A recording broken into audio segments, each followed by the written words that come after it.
The unfair advantage in business is self-control. Welcome, everyone, to the Futurist Mindset Show. My name is Tessa, and I'm here to introduce you to your host, Reagan Rodriguez. Reagan is a futurist who teaches stratosphere wealthy legacy families how to become impact investors. Hi, Reagan. How are you? I'm doing better than I deserve. And just so you guys know, most of the time, Tessa and I will do a little bit of small talk and then we start recording. And I say that's a way of kind of like warming up my mouth, kind of like you're stretching. And then today I said, I was going to say, let's not do any small talk and let's just record because there's a lot of things I want to go over and I want to get right to it. So then she gets on and I see she colored her hair red. And I said, well, forget that rule. When did you get this done? And what did you this? And told me your husband likes it. Brian Yes. likes it. I like it as well. Now, I did say before, I said, the only thing it might clash a little with my tie. And she goes, now we don't know that. Maybe when it's Man. on YouTube, we'll see it'll match perfectly. So on that note, I'm going to get started. And the topic that I want to go over is feedback of not necessarily feedback I've gotten from others, but I think about people that sometimes make mistakes. And I know someone else that is just struggling right now when it comes to acquisitions and when it comes to what we do. And so I thought this would be a good tip for all of you. So from there, then, Tessa, I want to hear your feedback as well. Okay. Because, as you know, most people think that business is about intelligence. And it's really not, because you have as well met brilliant people that are broke. And I've also met visionaries that never close a deal. And I've met entrepreneurs that have incredible ideas, but then they collapse as soon as that pressure enters the room. Because the real game is not intelligence. That real game is command. It is the ability to govern yourself when you're under pressure, or the ability to stay composed when everyone else is going to leak emotion. And you want to have that ability to be disciplined when everyone else is going to react emotionally.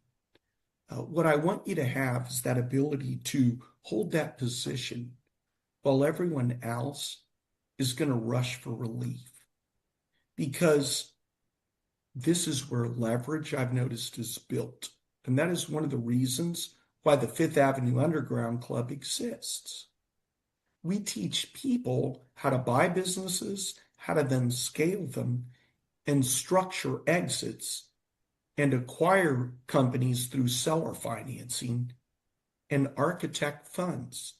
But underneath all of that is something that's deeper. And it is the psychology of what I call strategic control. Because in acquisitions, that person that reacts first usually loses leverage. That's what I was talking about, just feedback I want to give people. I've also noticed that desperate buyer, and I've also noticed that emotional negotiator also loses. And even the person that needs the deal, maybe just a little too badly, I've noticed they also lose. That person that is not able to control urgency is going to get manipulated by timing. And once you understand that, you're going to begin to see business differently. You're going to see that business, it's not built by money, it's built by restraint, by positioning, by that emotional discipline, and through timing. Most people leak power constantly. They maybe over-explain. They chase validation. Maybe they might even reveal desperation. And what I've noticed is they negotiate with urgency. Or they might even talk a little too much in meetings because that silence maybe makes them uncomfortable. And every one of those behaviors is going to lower your perceived weight in that room that you're in.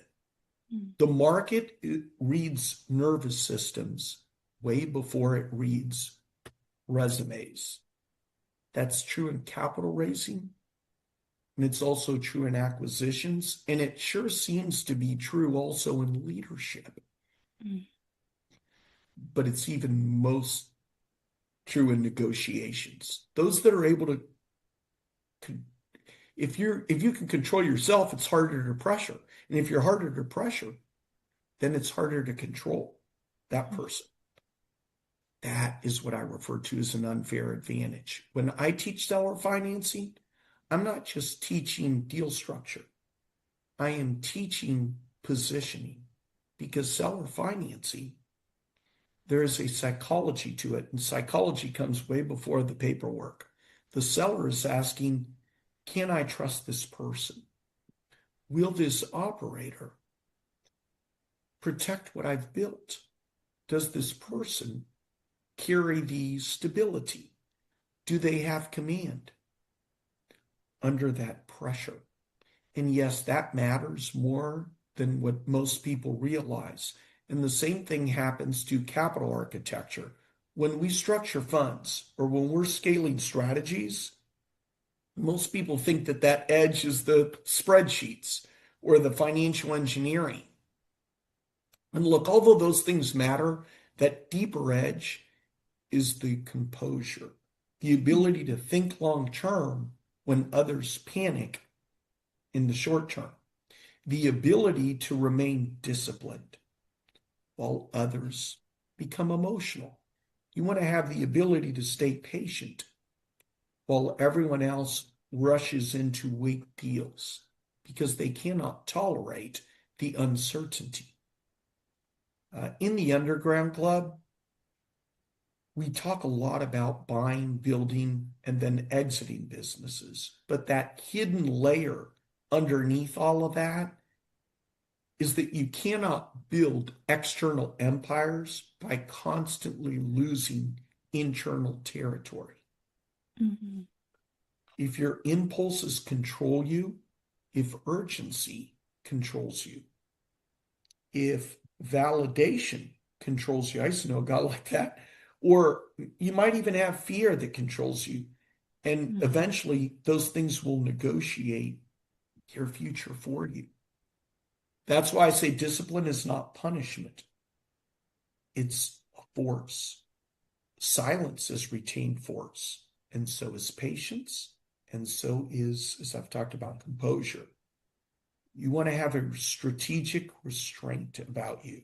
I want you to think about it as a retained force. And then over time, that compounds because the market starts treating you differently, because people will negotiate with you differently, and opportunities will then trust you with a larger responsibility because you stop carrying yourself like somebody that is so emotionally available to every distraction and every temptation or every emotional reaction. I've even seen people where this happens, where there's this moment of pressure. They begin operating with what I call this strategic density. And when that density changes rooms, that density, I've noticed, changes negotiations, and that density changes the outcomes. Most people, I've noticed, try to become louder. What I've learned is the real power is you want to become harder to move. That's what creates influence, and that's what creates leverage. And it also is going to create an acquisition power because that is what's going to create legacy. Because the greatest business builders that I've ever met seem to have one thing in common. Very little controlled them. They didn't have this fear or this urgency. And they also maybe didn't have an ego. And they maybe didn't have this emotional pressure because they governed themselves first. And because of that, they eventually governed larger things, businesses, funds, assets, communities, like what I do with smart city developments and master plan communities. They develop industries. And you know what I've really seen the most is movements. That's the real philosophy with the Underground Club, because we are not about some kind of performative entrepreneurship. We're about architecture, about positioning. We're about leverage and command, because the person that masters themselves becomes significantly harder for the world to manipulate. And that advantage is then going to compound for decades. I think I've said enough. I could tell that you were kind of taking I down did. I notes. took lots of As I notes. mentioned in the beginning, I didn't want to manufacture like you never do. You're best Right. impromptu like that. What stood out? Talk to me. Well, I mean, obviously you mentioned a lot of things not to do. So, over explaining or talking too much. I mean, obviously you help people in the program in the underground club to learn how to not do these things. But I'm sure it's very difficult when you're negotiating a deal and you have so much on the line. So I think I guess my question to you is, in those situations, do you make recommendations for people to handle that for their first ones, how to handle it better? Yeah, because it can happen to me too. So I'm so glad you asked that, because it just happened last week. You know that sometimes if I find this sexy business or something that's out there, I'll throw it out there and I'll say, have you thought of an exit strategy? You know that I did that with this other big company. And then that didn't work. So I had a situation like that last week. And when I had the meeting with them, I had another meeting before that, then another one, and I didn't have much time to prepare. And I thought, I don't need to. I know how to do this. I mean, I teach this stuff. And because maybe I wasn't that prepared, there were a few times that I think I over said things. I communicated things that maybe I shouldn't have, but I did learn something from it. So after I finished that meeting, I thought, I bombed it. I really did.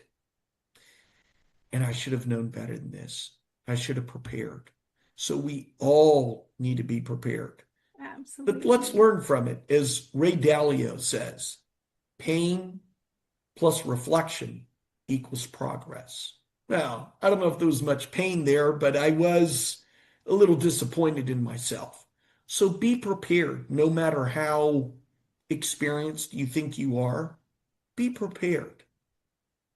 I love it. What And else? and Anything well, else? that's one of the other things that may from the underground club. I mean, you're talking through these things, so you might be practicing, essentially, is like having those conversations on how to get better at everything. But I know you mentioned that it's a retained force. Really, this is kind of like uh, containing it so that you can release it at the right time, right? So, Yeah, so how, last week I didn't do yeah, that. right. You I just just had to let it all. just went into talking and didn't have notes and no.